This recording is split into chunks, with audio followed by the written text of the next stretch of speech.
Madame, Monsieur, bonsoir, bienvenue dans ce journal. Voici ce qui domine l'actualité. Mort de Idriss Déby Itno ce mardi, l'intérim est assuré par l'un de ses fils. Le général du corps d'armée Mahamad Idriss Déby, 37 ans, prend la tête du Conseil militaire de transition. Les obsèques nationales du président du Tchad prévues ce vendredi à N'Djamena avant l'inhumation dans sa région natale dans l'extrême est du pays. C'est un geste de solidarité du président de la République à l'endroit de la communauté musulmane. Alassane Ouattara soulage les fidèles en cette période du Ramadan. Il leur fait don de vivre pour les soutenir en ces temps de dévotion et d'intenses prières. C'est le conseiller du chef de l'État qui a remis le don au COSIM ce mardi. Le programme national de développement continue de se déployer. Le président de la République a fixé le cap de ce nouveau quinquennat. Chaque membre du gouvernement va présenter à partir de demain son plan d'action prioritaire. Ce mercredi s'ouvre un séminaire gouvernemental. Les résolutions de la rencontre s'inspirent du programme La Côte d'Ivoire solidaire. Et puis 80% des entreprises formelles en Côte d'Ivoire sont des PME. Cependant, elles font face à plusieurs difficultés. Pour s'en sortir, les PME se tournent alors vers des associations. On verra ce que pèsent ces fêtières partagées entre solutions pour les entreprises et crise de leadership à répétition. Tout se met en place pour l'après Idriss Déby Itno. Le maréchal est mort des suites de blessures au front contre les rebelles du FACT. Il venait d'être réélu pour un 6e mandat selon des résultats provisoires annoncés ce lundi. Un conseil militaire de transition est mis en place et dirigé par son fils, Abou Sanogo. Le président du Tchad, le maréchal Idriss Déby Itno, est mort ce mardi 20 avril à 68 ans. C'est ce qu'a annoncé le porte-parole de l'armée sur la télévision nationale tchadienne au cours d'une opération militaire. Le maréchal du Tchad, président de la République, chef de l'État, chef suprême des armées, Idriss Déby Itno, vient de donner son dernier souffle en défendant l'intégrité territoriale sur le champ de bataille.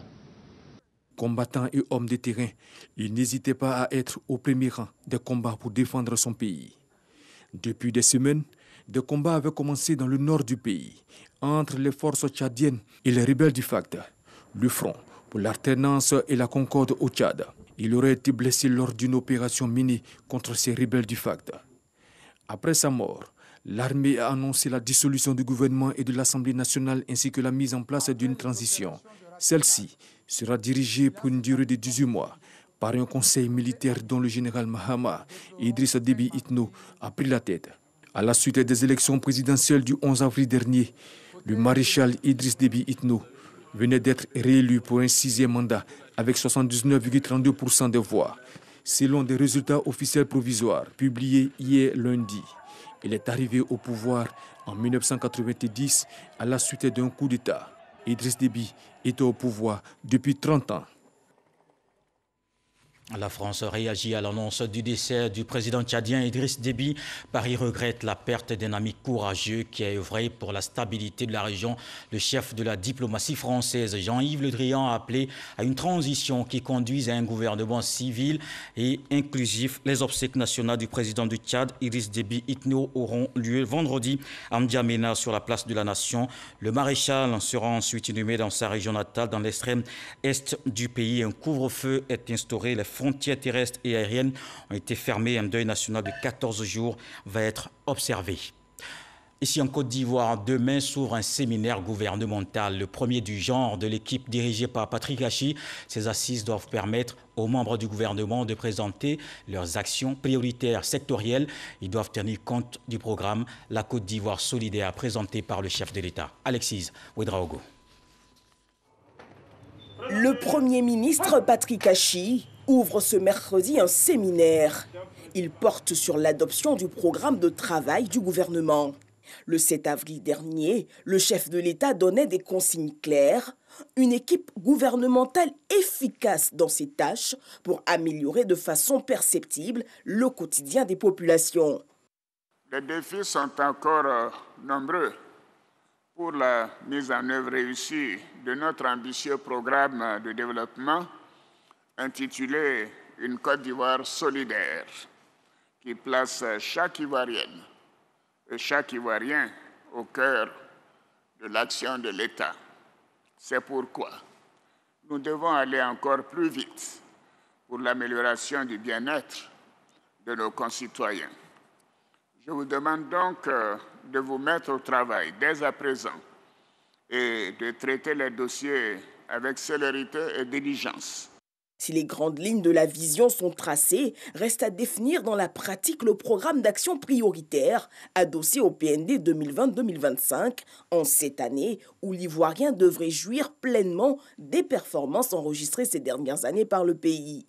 Ce séminaire dont les travaux sont prévus du 21 au 23 avril prochain sera un grand oral des ministres qui devront présenter et défendre les actions majeures à réaliser les mois à venir.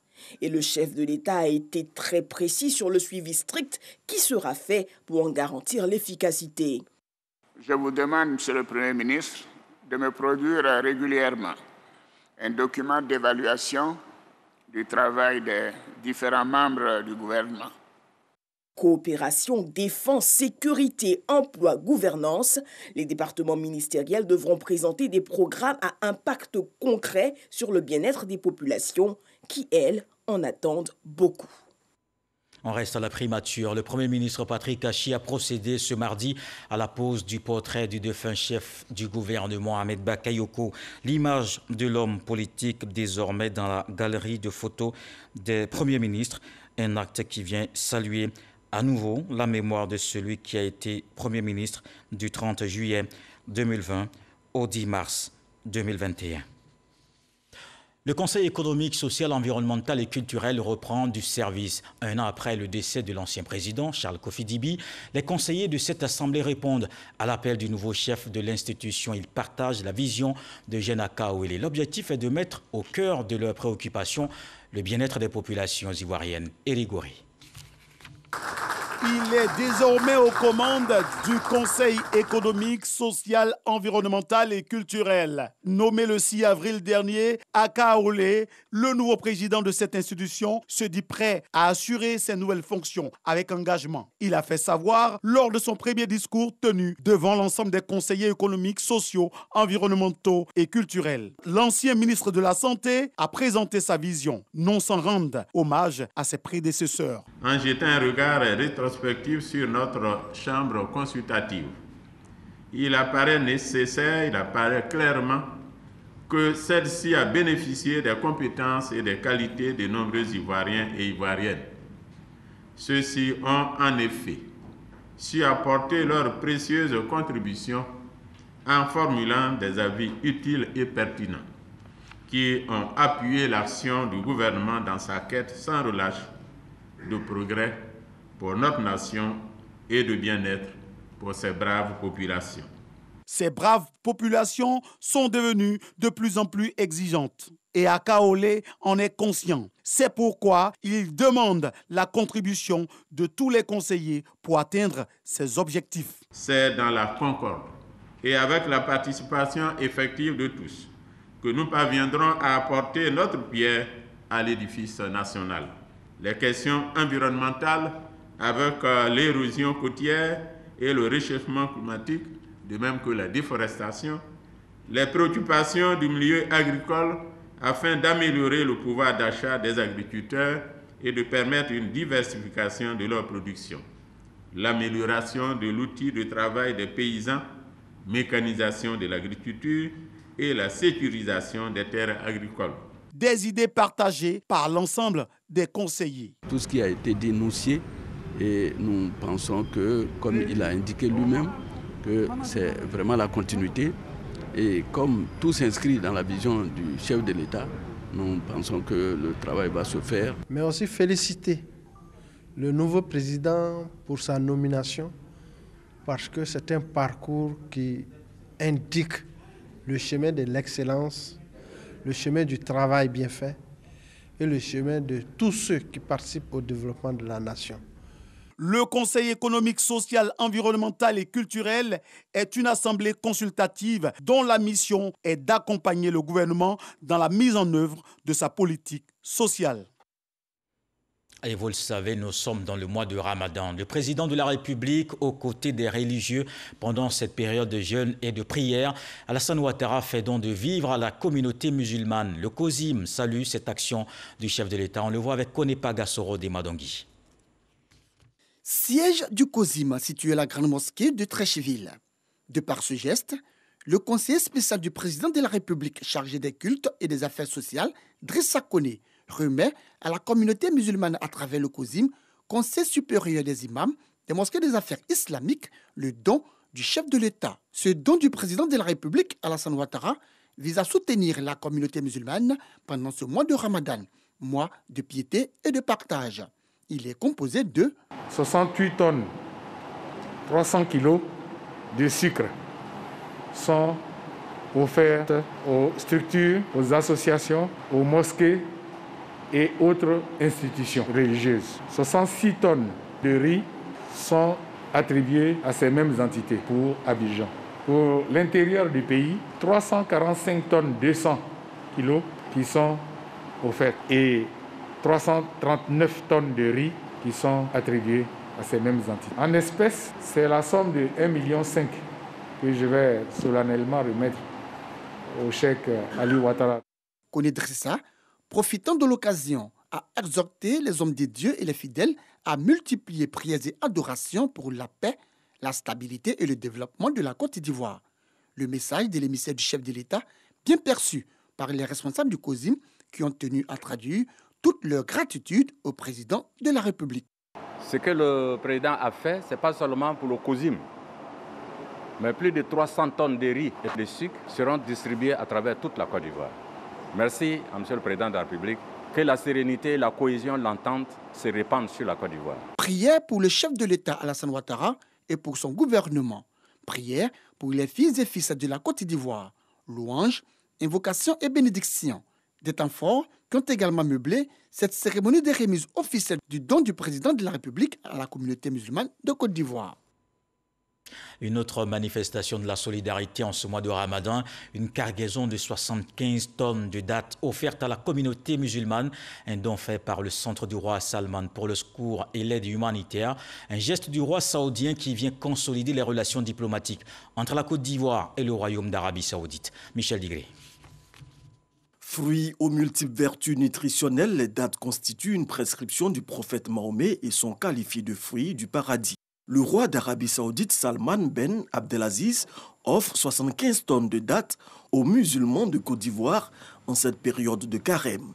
C'est l'ambassadeur saoudien accrédité en Côte d'Ivoire qui a remis ce don au ministre d'État, ministre des Affaires étrangères. Kandia Kamara rappelle la qualité des relations diplomatiques entre les deux pays. L'engagement constant du gouvernement saoudien aux côtés du peuple ivoirien s'exprime à des degrés divers, notamment sur le plan religieux, avec l'augmentation significative du quota des Ivoiriens candidats au pèlerinage à la Mecque, dont le nombre est passé de 9 000 en 2019 à 10 000 en 2020 d'une part, et à l'admission de la Côte d'Ivoire sur la liste très restreinte des pays éligibles à l'initiative du programme Route de la Mecque, pour faciliter les conditions d'accomplissement du 5e pilier de l'islam pour nos compatriotes. D'autre part, sur le plan économique, l'appui du Fonds saoudien de développement a permis la réalisation de plusieurs projets d'infrastructures socio-économiques en Côte d'Ivoire. La Côte d'Ivoire et le Royaume d'Arabie saoudite sont résolument engagés sur la voie de la diversification de leur coopération économique et politique. En témoigne l'accord 4 signé entre les deux pays le 5 février dernier à Abidjan. Les cadres du Sud Comoé s'inscrivent dans cet élan de partage recommandé dans le mois de Ramadan. Ils ont remis aux fidèles musulmans au total 50 tonnes de riz et de sucre et 11 millions de francs CFA. C'était à la grande mosquée de Grand Bassam. Les imams ont aussi prié pour la paix et la cohésion dans le pays. Mamadou Kwasi. Ces cartons de sucre et ces sacs de riz constituent un échantillon de 30 tonnes de riz et de 20 tonnes de sucre destinés à la communauté musulmane du Sud Comoé. Un don des cadres de cette région pour accompagner les fidèles musulmans à accomplir dans de meilleures conditions le Ramadan, 4e pilier de l'islam. C'est de soutenir la communauté musulmane de Sud Comoé qui, dans ce mois béni, observe le Ramadan. Une période propice à la méditation, à la prière et aux bénédictions. Bénédiction au président de la République, bénédiction à l'ensemble de la Côte d'Ivoire pour la cohésion et la paix. En plus de vivres, la somme de 11 millions de francs CFA a été remise aux imams des 4 départements de Sud Comoé. De quoi encourager les guides religieux à poursuivre les invocations quotidiennes. Nous allons, Inch'Allah, partager, non seulement entre les fidèles musulmans, et les imams aussi vont profiter. C'est un don qui vient à un moment de pénitence, un moment de bénédiction, un moment de prière et un moment aussi de reconnaissance à Dieu le Tout-Puissant. Cette cérémonie de remise des vivres aux musulmans a été l'occasion pour ces populations de traduire également au président Alassane Ouattara la reconnaissance de toute une région pour les actions de développement, mais aussi pour la promotion de ses cadres. Le ministre d'État, Kobeno Kwasi Adjoumani, et Dr Eugène Akaolé, président du CESEC, Conseil économique, social, environnemental et culturel, par ailleurs président de la région de Sud Comoé, se sont réjouis de la volonté des guides religieux à œuvrer davantage pour la cohésion et la paix en Côte d'Ivoire. Ce rassemblement de ce soir est l'expression de notre reconnaissance envers le président de la République, reconnaissance pour les actes qu'il pose dans le Sud Comoé et pour la distinction qui vient d'être faite à notre frère Akaolé. Je vous demande de beaucoup prier pour le président de la République. Il s'agit donc pour nous de permettre à la communauté musulmane de se mettre à l'abri des soucis matériels afin de se consacrer particulièrement à la prière et aux jeunes, gage de la réussite de leur rôle d'intercession pour la Côte d'Ivoire et tous ceux qui ont autorité et influence. Chers imams, je puis vous assurer que vos prières nous sont nécessaires. Nous sont nécessaires afin de réussir les missions à nous confier à tous les niveaux. Cette cérémonie de remise des vivres à la communauté musulmane du Sud Comoé pendant le Ramadan est à sa 3e édition. Elle est une initiative d'Ibrahim Magassa, cadre de Grand Bassam. La première partie de cette rencontre a été une séance de lecture intégrale à plusieurs reprises par l'ensemble des imams du Sud Comoé, réunis à la grande mosquée de Grand Bassam. Une séance de lecture suivie de bénédictions faite par le cheikh Adiatou Sanogo pour accompagner les initiatives de paix et de développement menées par le président de la République Alassane Ouattara et par son gouvernement. Et avec la paix, on peut aisément penser le développement. Anne Désiré Oulouto dévoile justement les grandes orientations à la tête du ministère de la fonction publique. Elle appelle les fonctionnaires à la disponibilité et à la performance. C'était lors de la visite effectuée à l'École nationale d'administration. Elle s'imprègne du fonctionnement de ce centre de formation. Jean-Marc Diadji. La nouvelle ministre de la fonction publique et de la modernisation de l'administration, Anne Oulouto, accueillie par la directrice de l'École nationale d'administration, Salamata Traoré. Première étape, la visite des infrastructures de cette école de formation de l'élite ivoirienne. La cantine, les salles de classe, les amphithéâtres et l'infirmerie, tous sont passés au peigne fin par la ministre et son secrétaire d'État, Brice Kwasi. Cette incursion est l'occasion pour ces autorités gouvernementales de s'entretenir avec la direction de l'ENA et de s'informer sur l'évolution de cette école d'excellence creusée de l'administration ivoirienne. Après ces échanges, la ministre Anne Oulouto a orienté les cadres de la fonction publique sur les grandes lignes de son programme lors d'une rencontre solennelle. Je pense à ce propos singulièrement à la production des arrêtés d'admission aux concours administratifs, aux arrêtés de reclassement, à la mise en formation des personnes déclarées admises au concours, de leur affectation et de leur premier mandatement. J'inscris à ce registre la problématique de l'admission à la retraite, pour laquelle j'appelle à une réflexion approfondie. Fonctionnaires et agents de l'État ont été invités à assumer leurs obligations. J'attends beaucoup de vous. Votre loyauté à l'État, votre disponibilité et votre dignité dans l'exercice de vos fonctions. De même que la recherche permanente de l'efficacité et de la performance ne doivent jamais être prises à défaut. La ministre de la fonction publique, Anne Oulouto, est à sa première sortie après sa nomination le 6 avril 2021 à la tête de ce département ministériel. Lui aussi est nommé le 6 avril à la tête du ministère de la Communication, des Médias et de la Francophonie, porte-parole du gouvernement. Amadou Koulibaly en visite dans 2 structures de son département. Il a eu une séance de travail à l'ISTC Polytechnique et au Fonds de soutien et de développement de la presse. Il a décliné ses orientations pour relever les nouveaux défis du secteur. Le reportage de Walter Amadou Ouattara.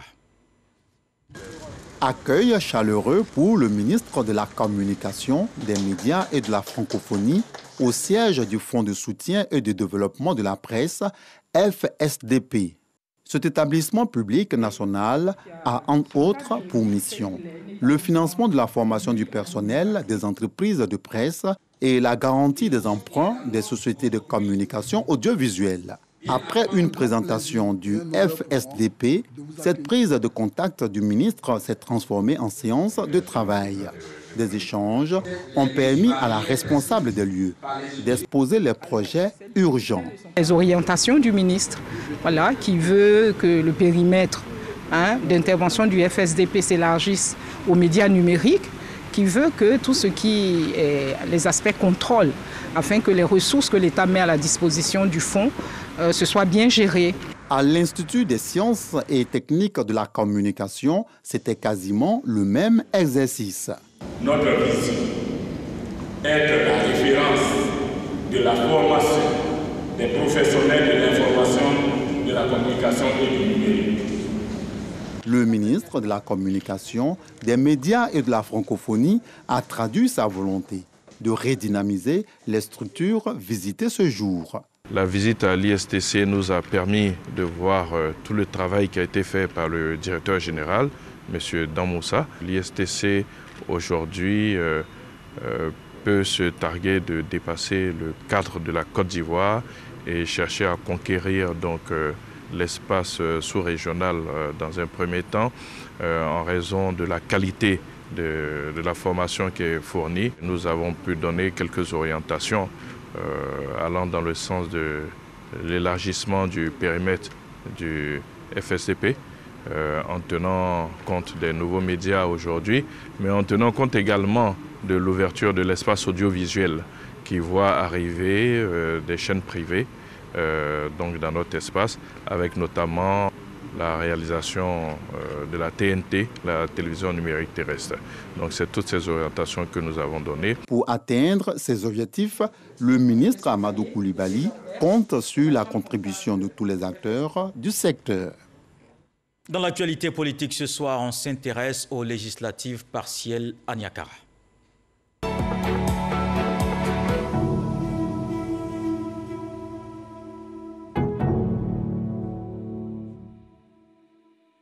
Reprise de l'élection législative dans la circonscription électorale de Harikokar, Niakara et Tortia. La campagne est ouverte depuis minuit. 5 candidats à l'assaut du seul siège disponible. Suivons ici les activités de 2 indépendants pour ce premier jour de campagne avec Kader Sogodogo. La circonscription électorale 097 Harikokar, Niakara-Mandougou et Tortia renoue avec la campagne électorale après le rendez-vous manqué du 6 mars dernier. Traoré Karidia est candidate indépendante. Elle est sur le terrain pour mener sa campagne. Ça fait longtemps que je travaille avec la population de Niakara, Tortia et Harikokar. Ça fait 4 ans et demi. Madame Traoré travaille avec ses parents. Je connais les besoins des parents, je sais comment ça se passe. Et les parents aussi, ça marche. Le projet que je vais défendre à l'Assemblée nationale, c'est le projet au niveau de la population. Le social surtout. Touré Chloéry Lazare répond présent pour cette reprise et il est déterminé. On doit voter pour moi parce qu'effectivement je suis le meilleur candidat ayant un programme pour ma circonscription, pour la Côte d'Ivoire. Mon programme s'articule autour de 4 axes principaux. C'est-à-dire le premier axe, c'est surtout améliorer les conditions de vie de la population. Je pourrais effectivement rassembler, je vais dire, les collectivités locales, proposer des lois fiables pour améliorer le quotidien des Ivoiriens. 20 241 électeurs attendus le samedi 24 avril 2021 dès 7h30 pour le vote. Je vous emmène à présent dans le monde économique. 80% des entreprises formelles recensées sur le territoire national sont des PME. Voilà ce que disent les statistiques de la Direction générale des impôts. Ces petites et moyennes entreprises contribuent en moyenne à 20% de la richesse nationale. Cependant, elles sont face à plusieurs difficultés. Difficile accès au financement et marché, la question de leur structuration. Pour s'en sortir, les PME se tournent alors vers des associations. Elles-mêmes, entreprises de leadership et recherche de solutions pour le secteur que pèsent ces fêtières. C'est le sujet du dossier EcoPlus ce soir avec Cheikh Koné.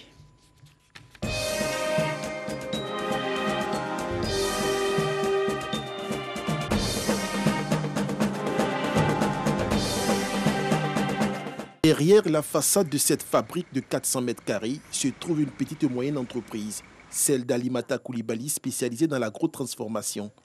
Voilà maintenant 12 ans que l'aventure entrepreneuriale d'Alimata a débuté non sans difficulté sur toute sa chaîne de valeur, de la transformation au financement, en passant par la commercialisation de ses produits. Il y a une autre commande pour le mois de Ramadan qu'on doit livrer demain. Est-ce qu'on pourra? Non, demain, c'est pas sûr. C'est pas sûr. Face aux obstacles de démarrage, elle choisit de s'affilier à une fêtière de PME. Il y a de cela 10 ans, l'agrotransformation n'était pas aussi vulgarisée comme on le voit aujourd'hui. Mais je sentais que c'était un projet d'avenir. Il est innovant, donc en restant seul, on est isolé. Pour adhérer à ce groupement, Alimata a fourni, en plus de son agrément d'exploitation, un droit d'adhésion qui oscille entre 200 et 500 000 francs CFA en fonction des fêtières. L'avantage d'être dans une fédération, c'est de surtout avoir les informations. Ces informations, Inès Kouakou, gérante d'une PME dans l'édition, dit les avoir sans pour autant adhérer à une association de PME. Elle n'en voit pas l'utilité. La PME en Côte d'Ivoire se débat au quotidien, fêtière ou pas. Donc, tant qu'à y faire, je préfère en tout cas, avec nos propres efforts, essayer justement de sortir, on va dire, de l'abîme ou bien de pouvoir se faire une place au soleil. L'entreprise d'Inès a 10 ans d'existence. Son projet entrepreneurial, elle a porté de bout en bout, seule, sans l'aide d'une fêtière. Enfin, c'est peut-être un regard de loin, mais je ne vois pas exactement ce qu'ils font pour aider véritablement les petites et moyennes entreprises à émerger. Aujourd'hui, en Côte d'Ivoire, l'écosystème des PME est très dynamique, mais le foisonnement des associations ou groupements avec des objectifs aussi divergents que multiples retarde le développement de ces entreprises. Ces dernières années, on en dénomme environ 8 qui disent tous défendre la cause des 90 000 PME recensées officiellement sur le territoire national. Il s'agit de la Fédération ivoirienne des PME, le Mouvement des PME, le Groupement des acteurs fédérations et assimilés, GAFA, la Confédération générale des PME et la dernière née, la Plateforme unique des PME. La liste n'est pas exhaustive, une floraison dont la pertinence des actions est diversement interprétée. Comment on peut justifier qu'il y ait autant de fêtières qui gèrent la PME?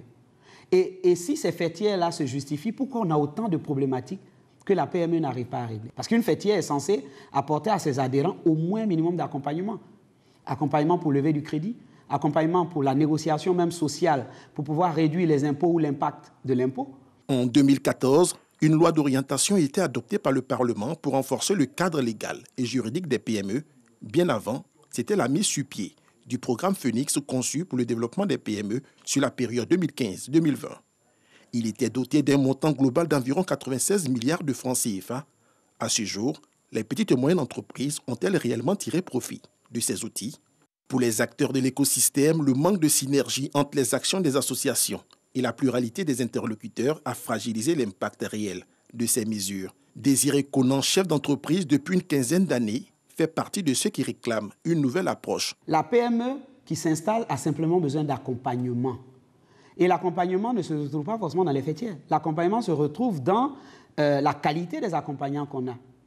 Et donc, l'État doit s'atteler à organiser un réseau d'accompagnants de belles factures qui est capable d'adresser les problèmes de la PME. Pendant qu'il est réclamé un nouveau paradigme pour la prise en compte réelle de l'encadrement des PME, depuis 8 mois, une crise larvée est ouverte entre deux des plus importantes fêtières, la FIPME et la Plateforme unique des PME. On a l'impression qu'aujourd'hui, la grande bataille, c'est de pouvoir contrôler les moyens pour pouvoir accompagner globalement les PME. Mais le problème ne devait pas être à ce niveau. Le problème, c'est qu'est-ce qu'on fait pour que les moyens qu'on met à disposition bénéficient à la PME. D'où vient le problème?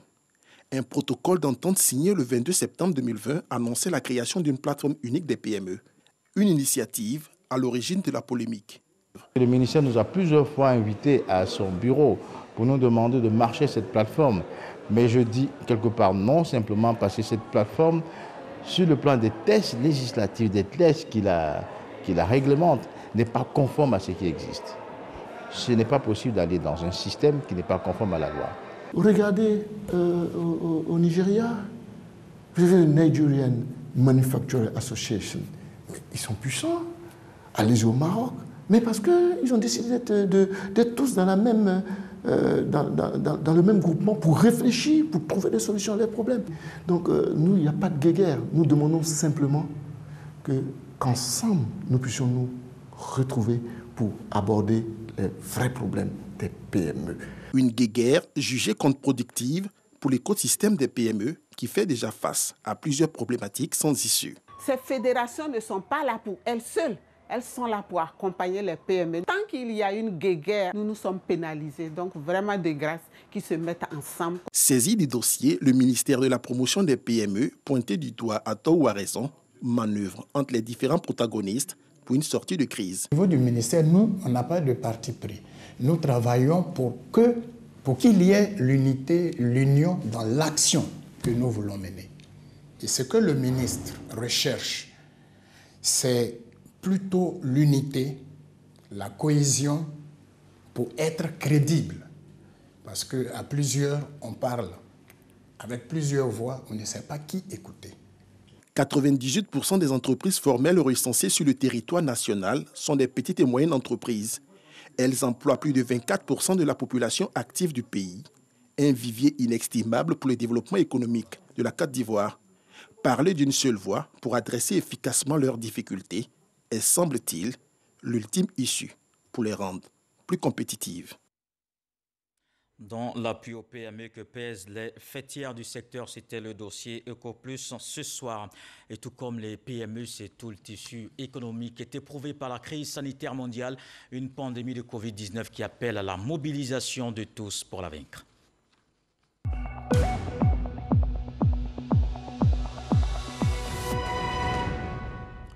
Le ministère de la Santé, de l'Hygiène publique et de la couverture maladie universelle a enregistré ce mardi 44 nouveaux cas de Covid-19 sur 1767 échantillons prélevés, soit 2,5% de cas positifs.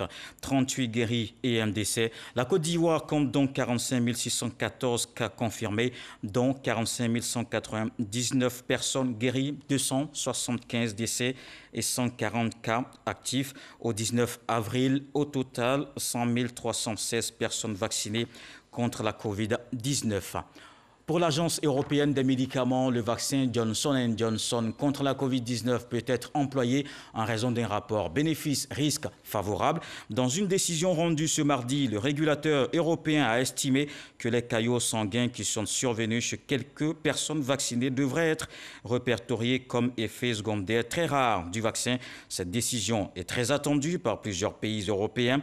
Ils comptent sur ce vaccin ayant l'avantage de ne requérir qu'une seule dose pour accélérer leur campagne d'immunisation.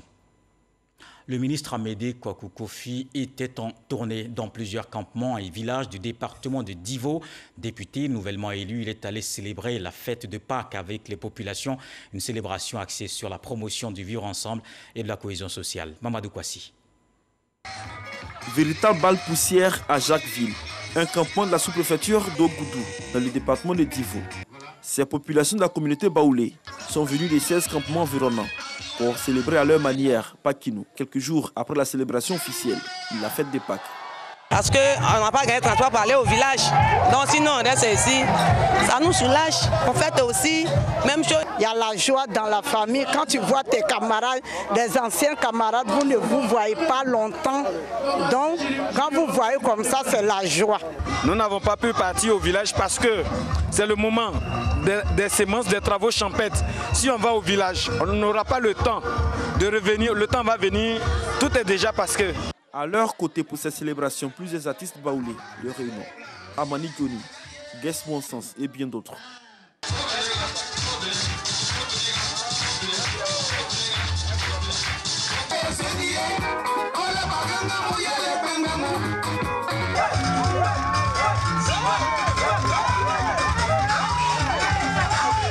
Parmi de ces festivités, le ministre Amédée Kofi Kwaku s'est réjoui de la cohésion et de l'entente qui règne dans cette sous-préfecture. Message réitéré à Kofi Dibikro. Autre lieu, autre campement baoulé, où plusieurs populations des différents campements se sont retrouvées pour célébrer également à leur manière la fête des Pâques éclatée dans les campements. Le nouveau député de Divo sous-préfecture a saisi l'occasion pour inviter les populations à maintenir ce climat de paix et de cohésion. L'année dernière, à cause de la maladie à coronavirus, la fête n'a pas eu lieu. Cette année, la fête a effectivement lieu. Il y a beaucoup de populations qui ne se déplacent pas. Donc il était bon que nous puissions donc venir les rencontrer pour qu'elles puissent se réjouir. Vous savez, la vision du chef de l'État, c'est d'apporter le développement. Mais le développement ne peut pas se réaliser tant qu'il n'y a pas de paix. Et aujourd'hui, ces populations-là, vous les voyez joyeuses, sont engagées résolument dans la paix pour accompagner le président de la République, son Excellence Alassane Ouattara, pour qu'il puisse donc réussir sa mission à la tête de la Côte d'Ivoire. Ces différentes festivités tenues dans plusieurs campements à majorité baoulés ont été marquées par des concours de beauté et culinaires.